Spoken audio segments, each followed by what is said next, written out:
Hi platform, I'm Maz Hedgehog. All through July and August, we are doing Pride Book Club. This week's book is Zami, the New Spelling of My Name, by the poet Audre Lorde, and it's sort of a memoir from the age of about 4 right up until her early 20s in mid-century New York.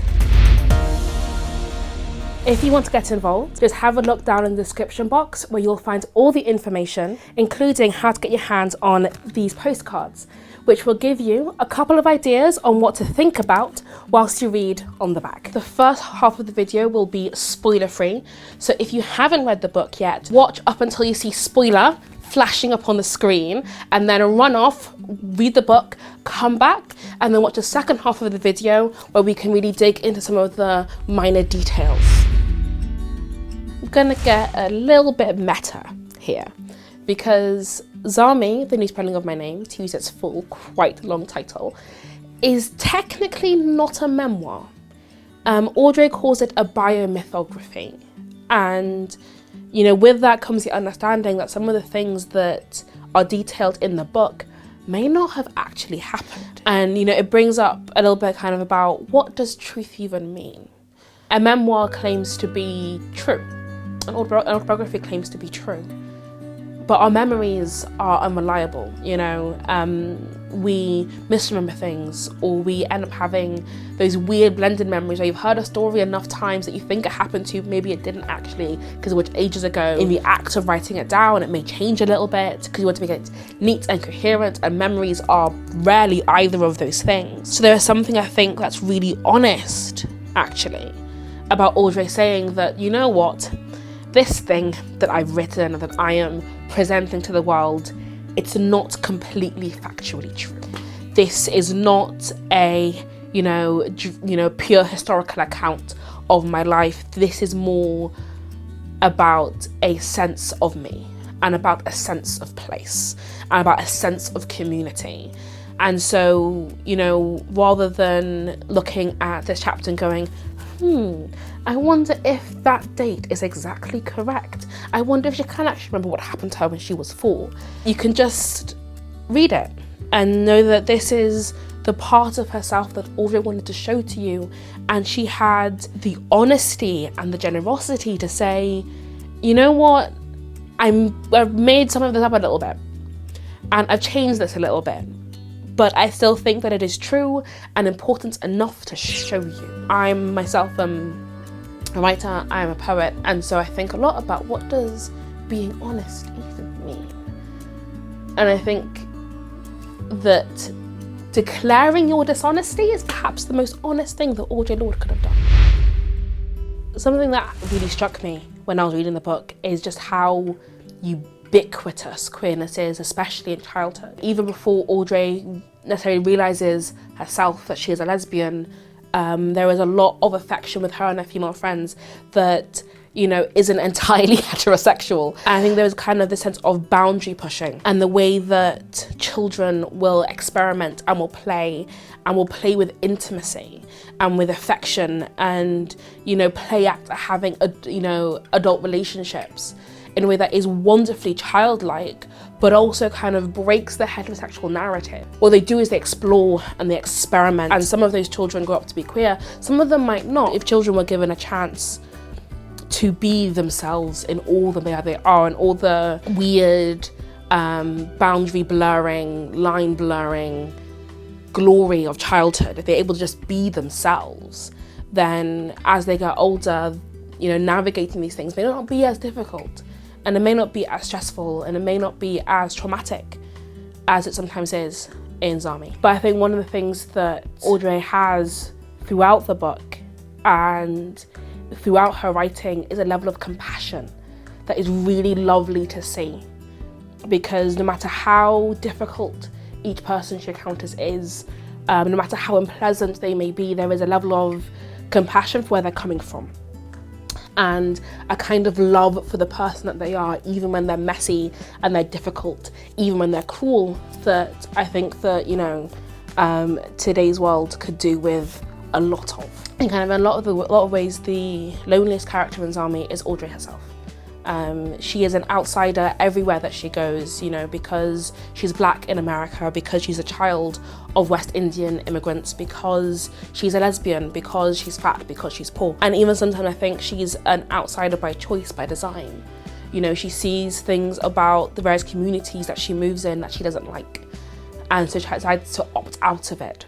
I think that also gives her, you know, a great sense of perspective on these communities and on these spaces, and is able to see them in a sense as they are, rather than having some kind of rose-tinted view. She can love them and love the people in them without excusing them and without making out like they're perfect. All the compassion that Audre extends to the people around her, she also shows to herself. You know, she's able to look at herself as a teenager with all the mistakes that she made, the kind of a mess that she was, and have a lot of compassion for that person, able to see, you know, her teenage self as a young woman who was trying to navigate a world that wasn't necessarily built for her. And, you know, I think it's really easy to look back on yourself when you're younger, especially when you're a teenager, and be quite harsh on, you know, the really silly things that you do when you're just starting out in the world. But what Audre provides in Zami is a model for looking at all those mistakes and not excusing them, you know, not making out like they were a wonderful thing to do, but at the same time understanding that that was a person who did her best and having a lot of compassion for that in a way that I personally find really inspiring, and that I hope that I'll be able to carry forward into my life. So it's something that stood out to me reading Zami, you know, being fat black queer person myself, was how much affection Audre has for fatness, for fat women, the large stomachs, the large arms, and all of that is spoken with a great deal of love and affection and admiration that is quite refreshing and, you know, feels very true. And, you know, it goes beyond just the women that Audre Lorde has romantic relationships with, gone beyond the women that she sleeps with, even though the description of those bodies are really beautiful. It's even, you know, in the women that she meets on a day-to-day basis. It's in the women that she saw around her growing up. I'm seeing that kind of, I guess to use one word, body positivity in this book was quite surprising. Even though Audre herself is quite complimentary, she has a lot of admiration for these women, you still see how other people approach them. And the fact that other people are often quite derisory about them. You know, right at the beginning of the book, there is one woman that Audre Lorde sees as a child, a woman who is, you know, reviled by the community, and in no small part because she is a very fat woman. I think it's one moment Audre Lorde says that, you know, that she as a child wished that she had a stomach the size of this woman so that the sun could beat onto her stomach as well as her face. And I had never seen or heard a fat belly being described like that. And, you know, I kind of underlined it and read it over and over, and it put like a little warmness into my heart. And reading this and understanding her a little bit, I think it makes me feel connected to something bigger than I am and something much older than I am, in a way that I think a lot of us as queer people don't get to feel very often. Now we have entered the spoiler portion of our programming. So if you haven't read the book yet and you don't like spoilers, turn it off with one of the buttons. So like I said, one of the big themes of the book, probably the central theme for me, is loneliness and is isolation. And one of the ways in which this plays out is when Audre Lorde goes to Mexico. You know, she goes there and she meets this older woman who is a bit of a mess, really. And they are lovers for a while. And their relationship is really nice, but also quite distant, because this other woman, you know, is carrying lots of pain. She is an alcoholic. She doesn't want to get Audre mixed up in her own difficulty and her own mess. And so, you know, there is always that distance between them. And no matter how much either of them try to bridge that gap, it never quite happens. So even in these very intimate moments, these very beautiful, loving moments, there is a wall between them. And I think that perhaps that's a testament to what trauma can do, and to what pain can do, and to what, you know, the reality of having to hide for most of your life, and even when you are out in your community, you still have to hide. You know, what that does to people. They are carrying with them their own demons that they don't know how to unload yet. And so there is always that distance. Audre writes that the black gay girls in the village gay bars in the 50s knew each other's names, but we seldom looked into each other's black eyes lest we see our own aloneness and our own blunted power mirrored in the pursuit of darkness. I'm having an emotion. You know, for all that the gay village had a community, and it did, none of them were able to stare into the abyss of each other, if I can get a little bit poetic. She has a best friend, I think called Genevieve, who she's incredibly close to, and the two of them are basically inseparable. Unfortunately, you know, Genevieve commits suicide, which is just one of the most heartbreaking moments in the whole book. And whilst Audre and Genevieve, they never quite sleep with each other, you know, they hold hands, they kiss occasionally, and there is affection that kind of slips between platonic and romantic and sexual in a really fluid way. And I think that's probably, you know, quite normal when you're just about pubescent and you're having all of these feelings that you can't quite figure out. And for Audre, Genevieve was a way for her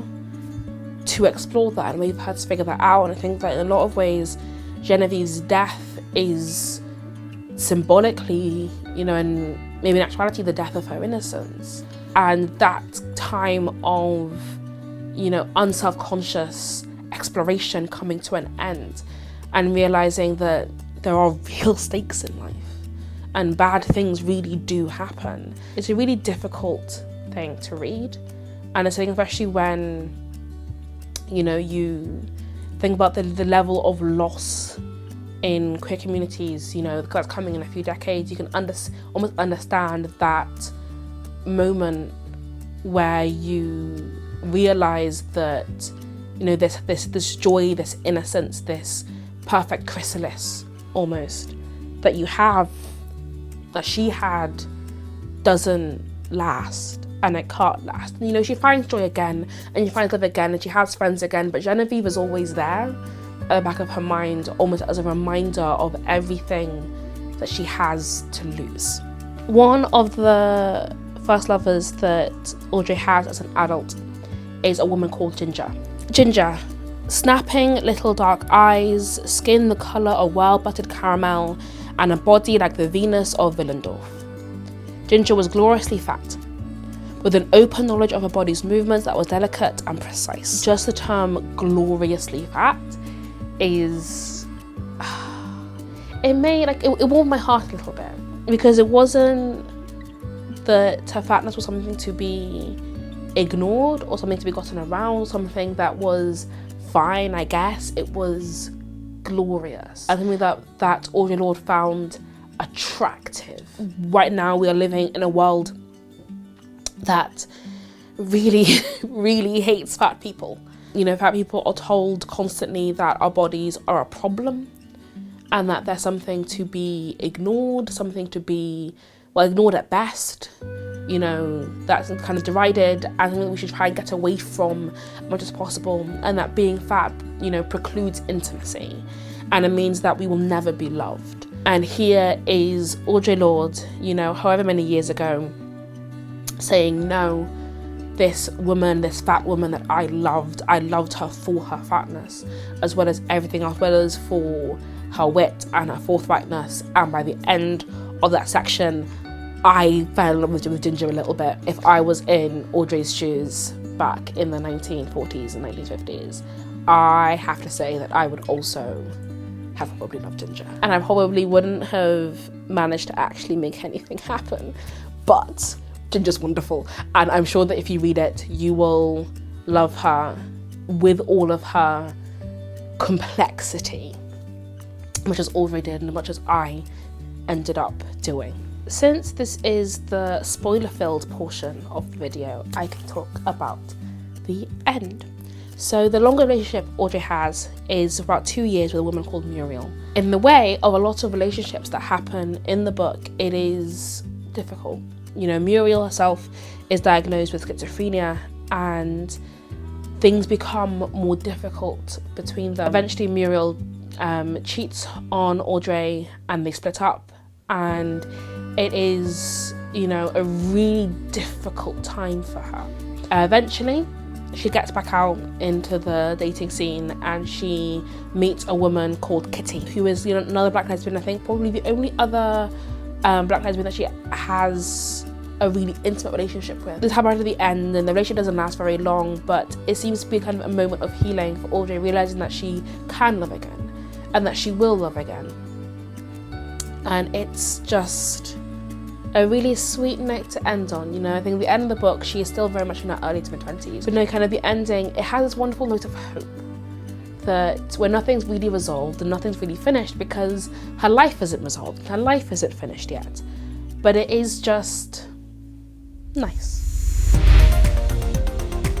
Thank you so much for watching. Once again, check out in the description box for all the information on how to get involved with the book club, and have a good day, morning, evening, afternoon, whatever time it is for you when you're watching this.